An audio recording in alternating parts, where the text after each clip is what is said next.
Chapter 1. The way that can't be spoken. The way that can be spoken is not the way. What you're seeking is not found in words. The more you name it, the more it disappears. But in stillness, in surrender, you'll feel it, not as a thought, but as a presence. Chapter 2. The dance of opposites. When people see some things as beautiful, other things become ugly. When people see some things as good, other things become bad. Being and non-being create each other. Difficult and easy support each other. Long and short define each other. High and low depend on each other. Before and after follow each other. The master acts without doing, and teaches without speaking. Chapter 3. Letting go of status. If you overesteem great men, people become powerless. If you overvalue possessions, people begin to steal.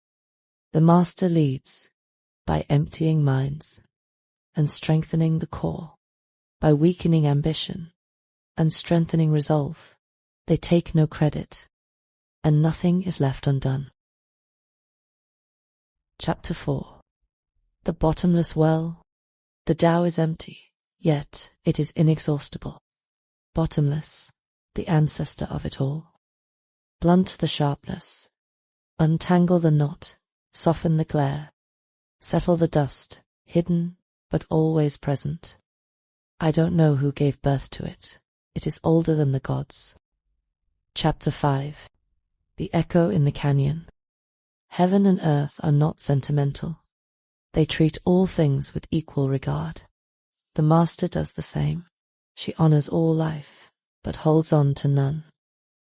The space between heaven and earth is like a bellows, empty yet never exhausted. The more it yields, the more it gives. Hold to your center. Stay open. Too many words exhaust the spirit. Return to the quiet core. Chapter 6. The Great Mother. The Tao is called the Great Mother, empty yet inexhaustible. It gives birth to infinite worlds. It is always present within you. You can use it any way you want. Chapter 7. Last yet everlasting. Heaven is eternal. The earth endures. Why do heaven and earth last forever? They do not live for themselves only. That is why they last forever. The master puts herself last and finds herself in the place of authority. She detaches herself from all things. Therefore she is united with all things. She gives no thought to self. She is perfectly fulfilled. Chapter 8. Like water. The supreme good is like water, which nourishes all things without trying to. It is content with the low places that people disdain. Thus it is like the Tao. In dwelling, live close to the ground. In thinking, keep to the simple. In conflict, be fair and generous. In governing, don't try to control. In work, do what you enjoy. In family life, be completely present. When you are content to be simply yourself, and don't compare or compete, everybody will respect you. Chapter 9. The danger of too much. Fill your bowl to the brim, and it will spill. Keep sharpening your knife, and it will blunt. Chase after money and security, and your heart will never unclench. Care about people's approval, and you will be their prisoner. Do your work, then step back. The only path to serenity. Chapter 10. The supreme virtue. Can you coax your mind from its wandering and keep to the original oneness? Can you let your body become supple as a newborn child's? Can you cleanse your inner vision until you see nothing but the light? Can you love people and lead them without imposing your will? Can you deal with the most vital matters by letting events take their course? Can you step back from your own mind and thus understand all things, giving birth and nourishing, having without possessing, acting with no expectations, leading and not trying to control. This is the supreme virtue. Chapter 11. The use of what is not. We join spokes together in a wheel, but it is the center hole that makes the wagon move. We shape clay into a pot, but it is the emptiness inside that holds whatever we want. We hammer wood for a house, but it is the inner space that makes it livable. We work with being, but non-being is what we use. Chapter 12. The pull of the senses. Colors blind the eye, sounds deafen the ear, flavors dull the taste. Chasing excitement leads the mind astray. The wise are guided by what they feel, not by what they see. They let go of excess to stay connected to the source. Chapter 13. Success and shame. Success is as dangerous as failure. Hope is as hollow as fear. What does it mean? That success is as dangerous as failure. Whether you go up the ladder or down it, your position is shaky. When you stand with your 2 feet on the ground, you will always keep your balance. What does it mean? That hope is as hollow as fear. Hope and fear are both phantoms that arise from thinking of the self. When we don't see ourselves as separate, we can be truly fearless. Love the world as yourself, then you can care for all things. Chapter 14.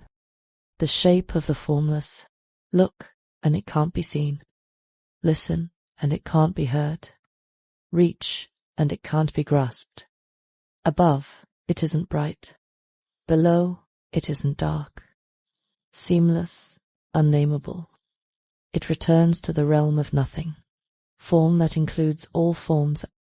Image without an image. Subtle, beyond all conception. Approach it, and there is no beginning. Follow it, and there is no end. You can't know it, but you can be it. At ease in your own life. Just realize where you come from. This is the essence of wisdom. Chapter 15. The sage moves like water. The ancient masters were profound and subtle. Their wisdom was unfathomable.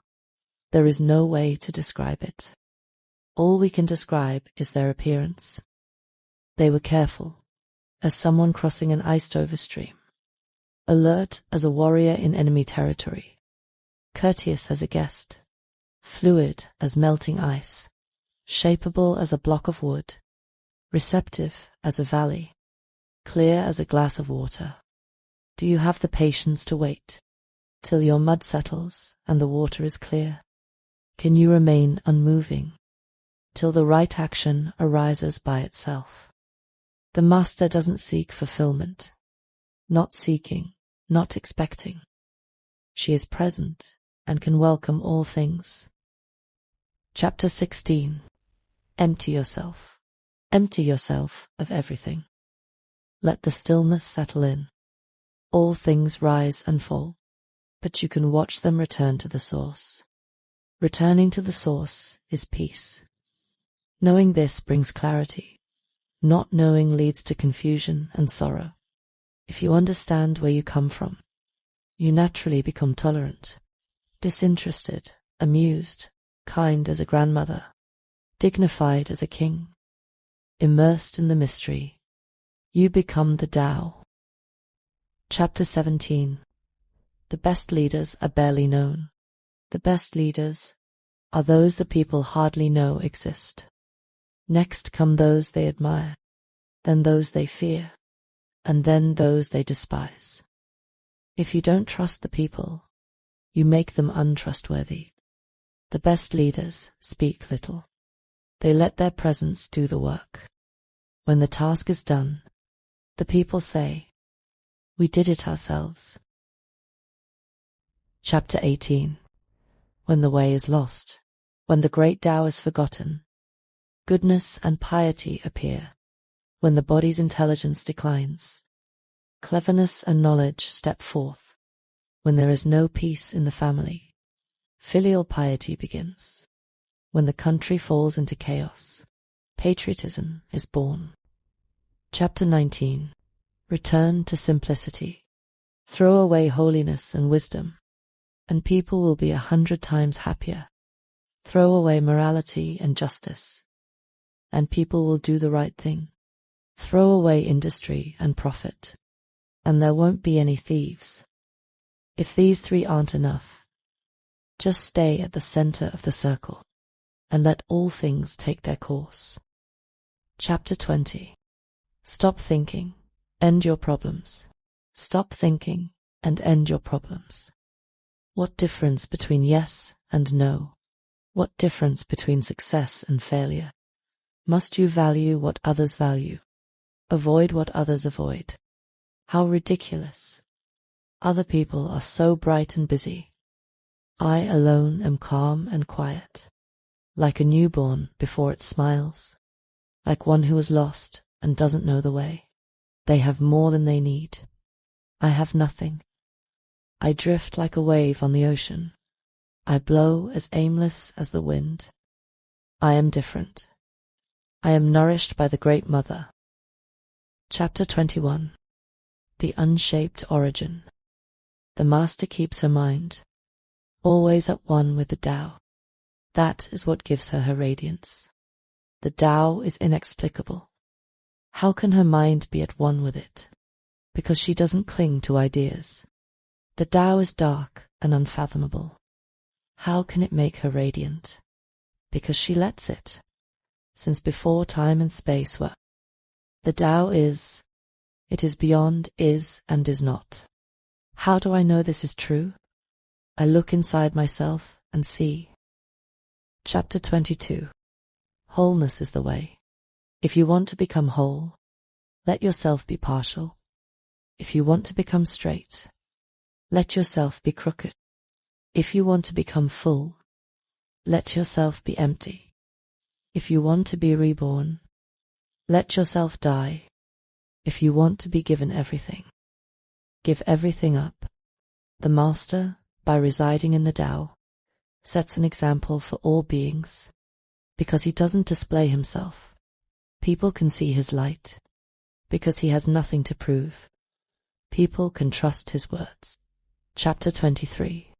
Few words, lasting presence. Express yourself completely, then keep quiet. Be like the forces of nature. When it blows, there is only wind. When it rains, there is only rain. When the clouds pass, the sun shines through. If you open yourself to the Tao, you are at one with the Tao, and you can embody it completely. If you open yourself to insight, you are at one with insight, and you can use it completely. If you open yourself to loss, you are at one with loss, and you can accept it completely. Open yourself to the Tao, then trust your natural responses, and everything will fall into place. Chapter 24. Don't stand on tiptoe. He who stands on tiptoe doesn't stand firm. He who rushes ahead doesn't go far. He who tries to shine dims his own light. He who defines himself can't know who he really is. He who has power over others can't empower himself. He who clings to his work will create nothing that endures. If you want to accord with the Tao, just do your job, then let go. Chapter 25. Before heaven and earth, there was something formless and perfect. Before the universe was born, it is serene, empty, solitary, unchanging, infinite, eternally present. It is the mother of the universe. For lack of a better name, I call it the Tao. It flows through all things, inside and outside, and returns to the origin of all things. The Tao is great. The universe is great. Earth is great. Man is great. These are the four great powers, and man follows the earth. Earth follows the universe. The universe follows the Tao. The Tao follows only itself. Chapter 26. The heavy root. The heavy is the root of the light. The unmoved is the source of all movement. Thus the master travels all day, without leaving home. However splendid the views, she stays serenely in herself.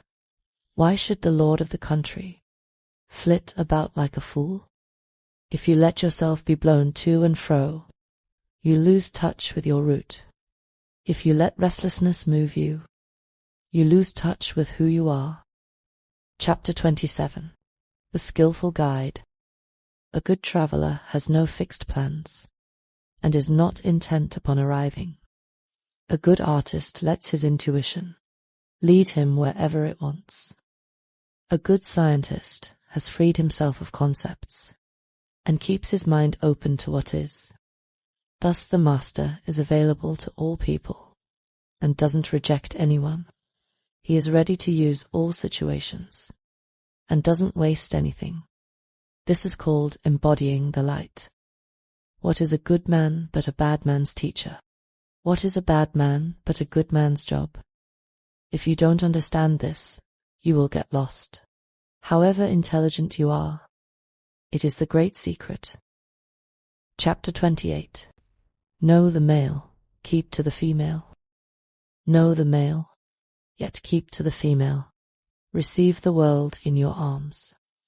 If you receive the world, the Tao will never leave you, and you will be like a little child.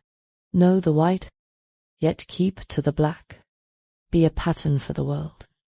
If you are a pattern for the world, the Tao will be strong inside you, and there will be nothing you can't do. Know the personal, yet keep to the impersonal. Accept the world as it is. If you accept the world, the Tao will be luminous inside you, and you will return to your primal self. The world is formed from the void. Like utensils from a block of wood, the master knows the utensils, yet keeps to the block. Thus she can use all things. Chapter 29. Let the world be. Do you want to improve the world? I don't think it can be done. The world is sacred. It can't be improved. If you tamper with it, you'll ruin it. If you treat it like an object, you'll lose it. There is a time for being ahead, a time for being behind, a time for being in motion, a time for being at rest, a time for being vigorous, a time for being exhausted, a time for being safe, a time for being in danger. The master sees things as they are, without trying to control them. She lets them come and go, and remains as the Tao. Chapter 30. Victory without violence. Whoever relies on the Tao in governing men doesn't try to force things. For every force there is a counterforce. Violence, even well-intentioned, always rebounds upon the violent. The master does her job and then stops. She understands that the world is forever out of her control, and that trying to dominate events goes against the Tao. Because she believes in herself, she doesn't try to convince others. Because she is content with herself, she doesn't need others' approval. Because she accepts herself, the whole world accepts her. Chapter 31. Weapons are tools of fear. Weapons are the tools of violence. All decent men detest them. Weapons are the tools of fear.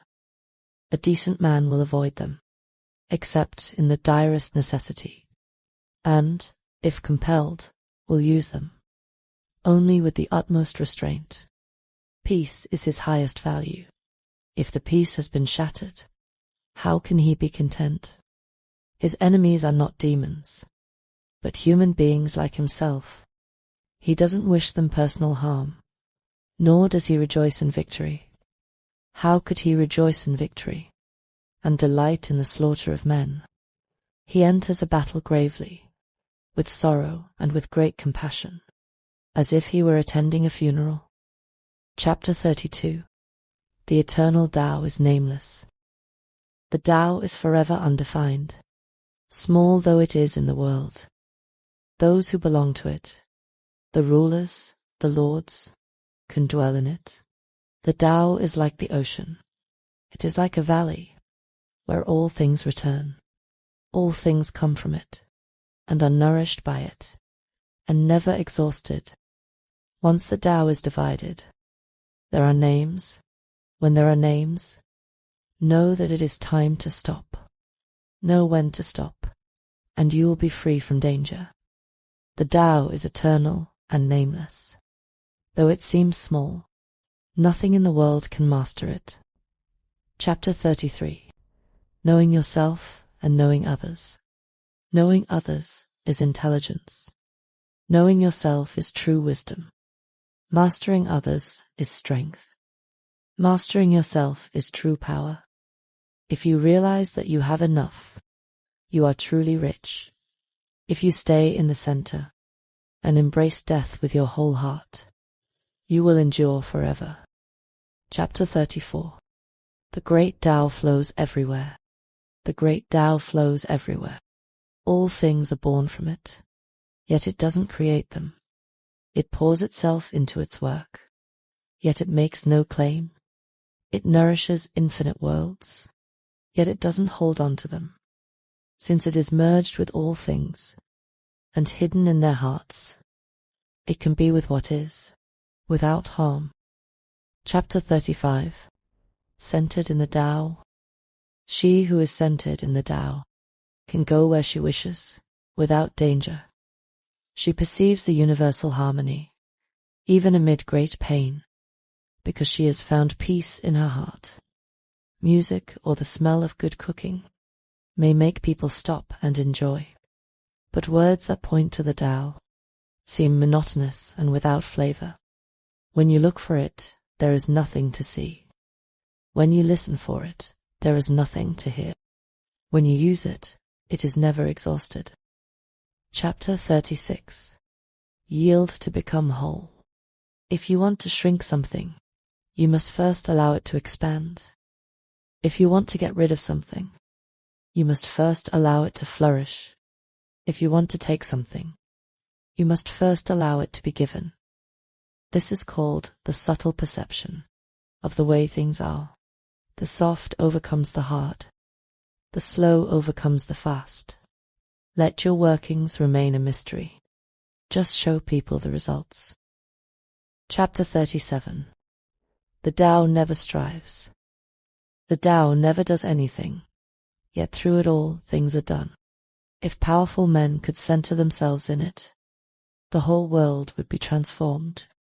By itself, in its natural rhythms, people would be content with their simple, everyday lives, in harmony and free of desire. When there is no desire, all things are at peace.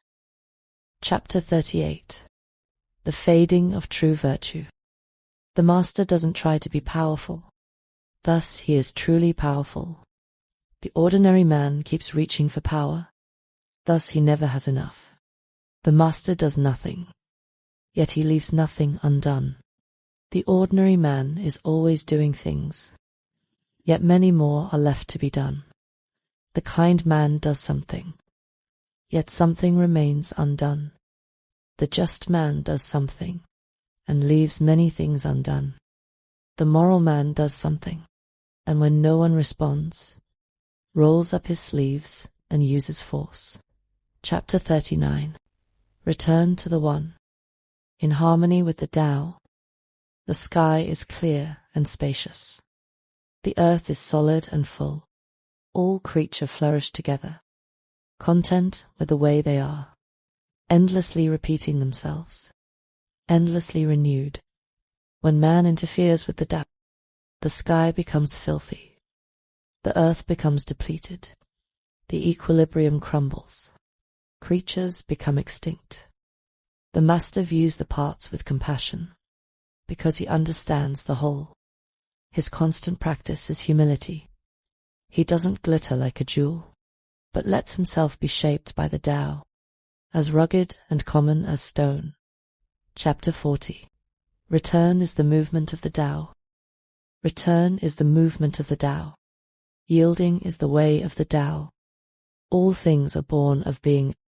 Being is born of non-being. Chapter 41. Echoes of the Wise. When a superior man hears of the Tao, he immediately begins to embody it. When an average man hears of the Tao, he half believes it, half doubts it. When a foolish man hears of the Tao, he laughs out loud. If he didn't laugh, it wouldn't be the Tao. Thus it is said, the path into the light seems dark. The path forward seems to go back. The direct path seems long. True power seems weak. True purity seems tarnished. True steadfastness seems changeable. True clarity seems obscure. The greatest art seems unsophisticated. The greatest love seems indifferent. The greatest wisdom seems childish. The Tao is nowhere to be found, yet it nourishes and completes all things. Chapter 42. Born of the Tao. The Tao gives birth to one. One gives birth to two. Two gives birth to three. Three gives birth to all things. All things have their backs to the female, and stand facing the male. When male and female combine, all things achieve harmony. Ordinary men hate solitude, but the master makes use of it. Embracing his aloneness, realizing he is one with the whole universe. Chapter 43. The strength of softness. The gentlest thing in the world overcomes the hardest thing in the world. That which has no substance enters where there is no space. This shows the value of non-action. Teaching without words, performing without actions. That is the master's way. Chapter 44. The cost of clinging. Fame or integrity, which is more important? Money or happiness, which is more valuable? Success or failure, which is more destructive? If you look to others for fulfillment, you will never truly be fulfilled. If your happiness depends on money, you will never be happy with yourself. Be content with what you have. Rejoice in the way things are. When you realize there is nothing lacking, the whole world belongs to you. Chapter 45. The perfection of imperfection. True perfection seems imperfect, yet it is perfectly itself. True fullness seems empty, yet it is fully present.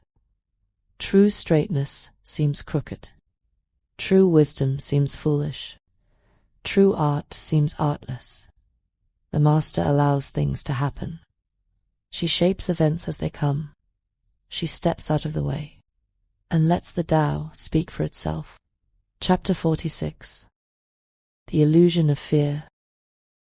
When a country is in harmony with the Tao, the factories make trucks and tractors.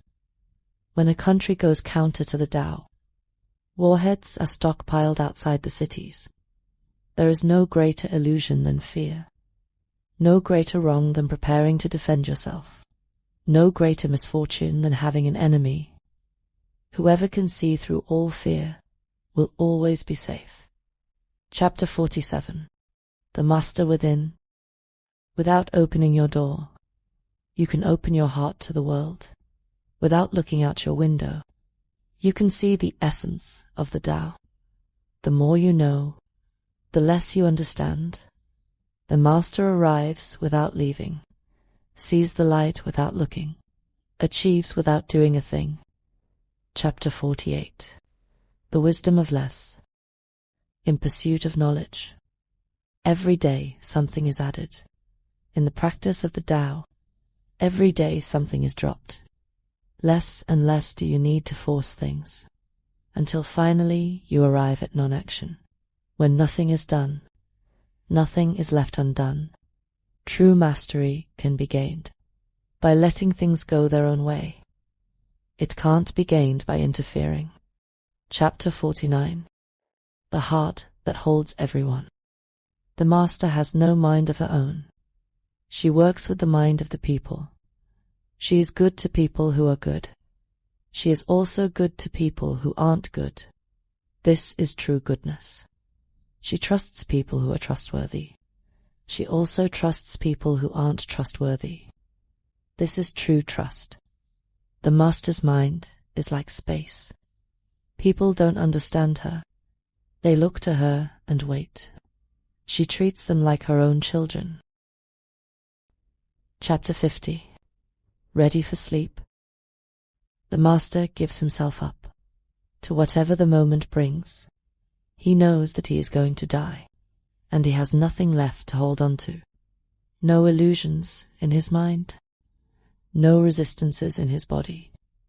He doesn't think about his actions. They flow from the core of his being. He holds nothing back from life.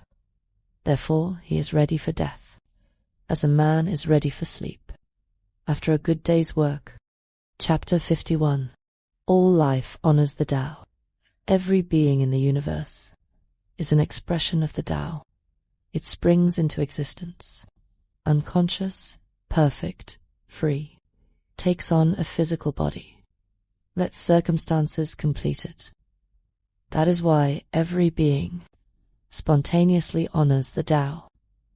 The Tao gives birth to all beings, nourishes them, maintains them, cares for them, comforts them, protects them, takes them back to itself, creating without possessing, acting without expecting, guiding without interfering.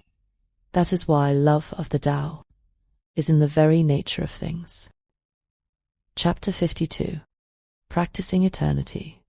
In the beginning was the Tao. All things issue from it. All things return to it. To find the origin, trace back the manifestations.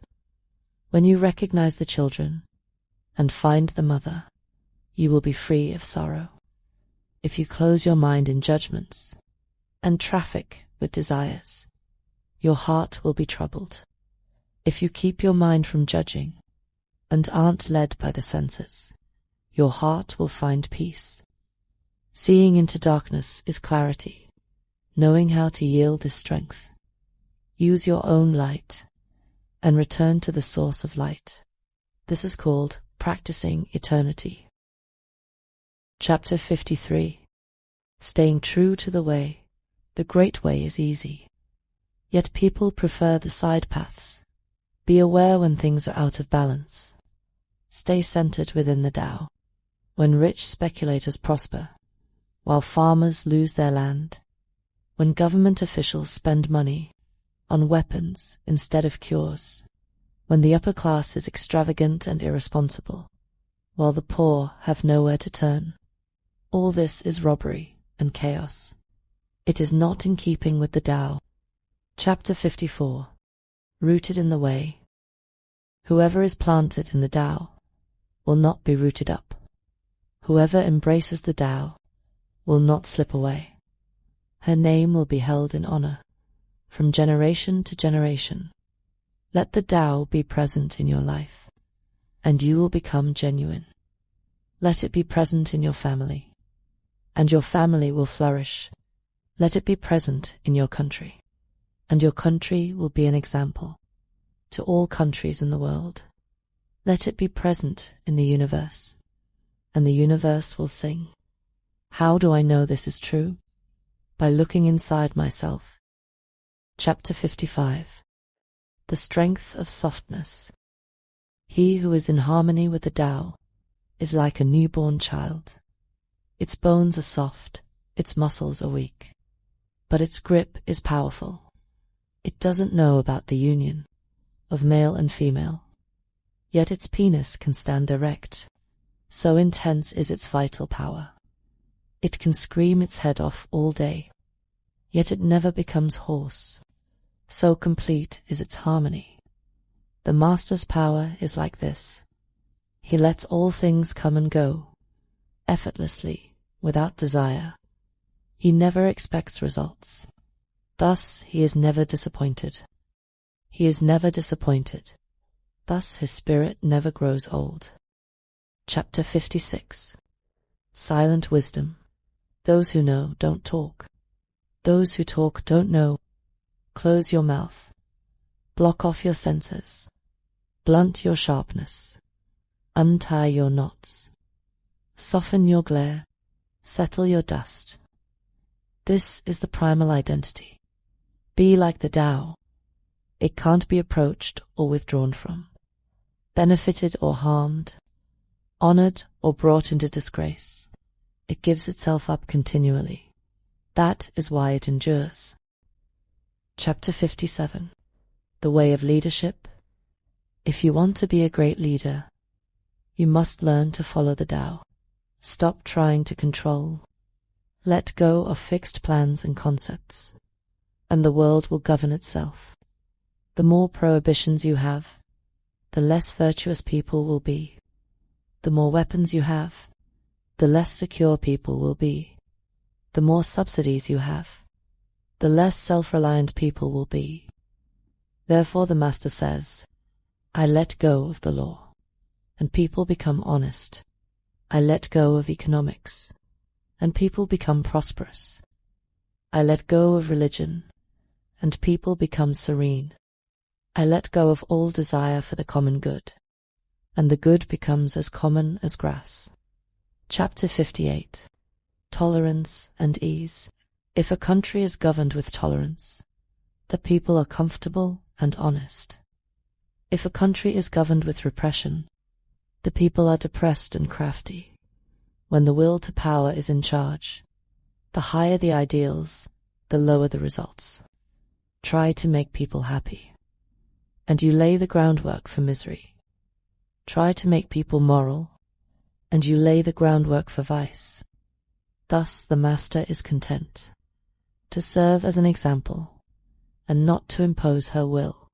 She is pointed, but doesn't pierce, straightforward, but supple, radiant, but easy on the eyes. Chapter 59. The Root of Lasting Growth.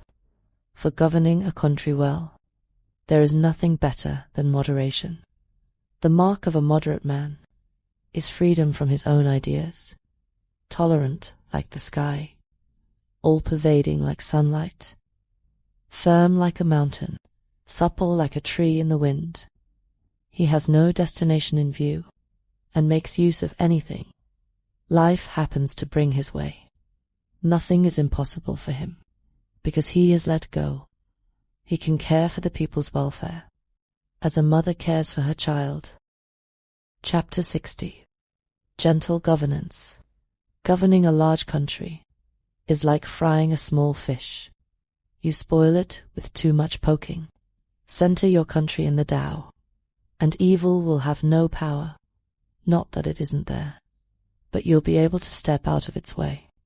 Give evil nothing to oppose, and it will disappear by itself. Chapter 61. The Light of Nations. When a country obtains great power, it becomes like the sea. All streams run downward into it. The more powerful it grows, the greater the need for humility. Humility means trusting the Tao, thus never needing to be defensive. A great nation is like a great man. When he makes a mistake, he realizes it. Having realized it, he admits it. Having admitted it, he corrects it. He considers those who point out his faults as his most benevolent teachers. He thinks of his enemy as the shadow that he himself casts. If a nation is centered in the Tao, if it nourishes its own people and doesn't meddle in the affairs of others, it will be a light to all nations in the world. Chapter 62. Treasure of the Tao. The Tao is the center of the universe, the good man's treasure, the bad man's refuge. Honors can be bought with fine words. Respect can be won with good deeds. But the Tao is beyond all value, and no one can achieve it. Thus, when a new leader is chosen, don't offer to help him. With your wealth or your expertise, offer instead. to teach him about the Tao. Why did the ancient masters esteem the Tao?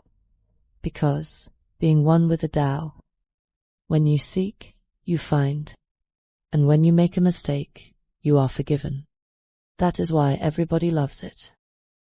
Chapter 63. Effortless action. Act without doing. Work without effort. Think of the small as large, and the few as many. Confront the difficult, while it is still easy. Accomplish the great task by a series of small acts. The master never reaches for the great. Thus she achieves greatness. When she runs into a difficulty, she stops and gives herself to it. She doesn't cling to her own comfort. Thus, problems are no problem for her. Chapter 64. Handle things early.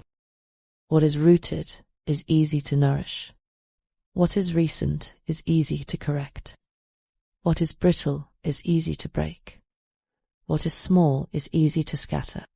Prevent trouble before it arises. Put things in order before they exist. The giant pine tree grows from a tiny sprout. The journey of 1,000 miles starts from beneath your feet. Rushing into action, you fail. Trying to grasp things, you lose them. Forcing a project to completion, you ruin what was almost ripe. Therefore the master takes action by letting things take their course. He remains as calm at the end as at the beginning. He has nothing, thus has nothing to lose. What he desires is non-desire. What he learns is to unlearn. He simply reminds people of who they have always been. He cares about nothing but the Tao. Thus he can care for all things. Chapter 65. The Ancient Masters. The ancient masters didn't try to educate the people, but kindly taught them to not know.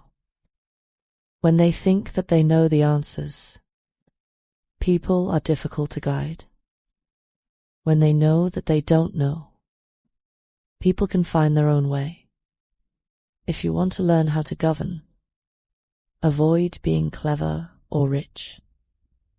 The simplest pattern is the clearest. Content with an ordinary life. You can show all people the way back to their own true nature. Chapter 66. The rivers rule the valley. All streams flow to the sea, because it is lower than they are. Humility gives it its power. If you want to govern the people, you must place yourself below them. If you want to lead the people, you must learn how to follow them. The master is above the people, and no one feels oppressed. She goes ahead of the people, and no one feels manipulated. The whole world is grateful to her, because she competes with no one. No one can compete with her. Chapter 67. The Three Treasures. Some say that my teaching is nonsense. Others call it lofty but impractical. But to those who have looked inside themselves, this nonsense makes perfect sense. And to those who put it into practice, this loftiness has roots that go deep. I have just 3 things to teach: simplicity, patience, compassion.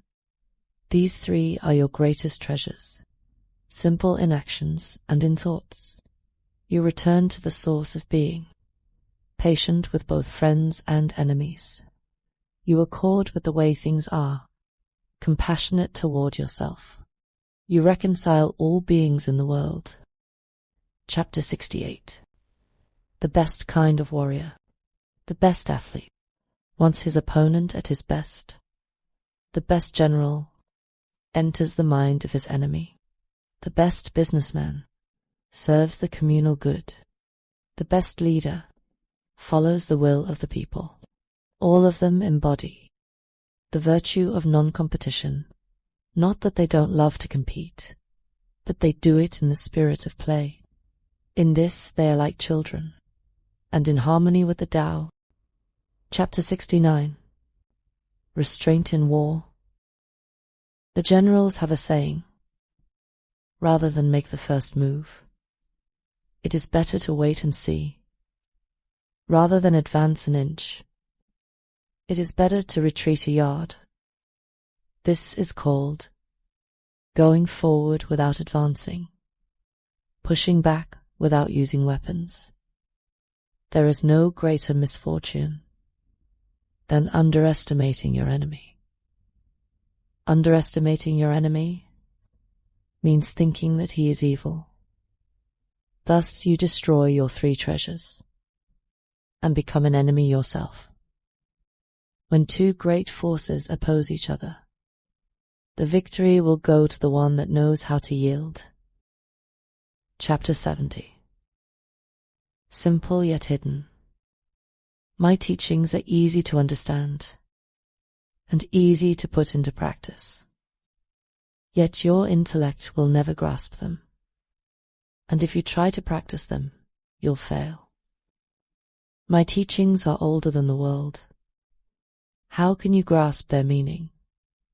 If you want to know me, look inside your heart. Chapter 71. The Silent Healer. Not knowing is true knowledge. Presuming to know is a disease. First, realize that you are sick. Then you can move toward health. The master is her own physician. She has healed herself of all knowing. Thus she is truly whole. Chapter 72. Trust and awe. When they lose their sense of awe, people turn to religion.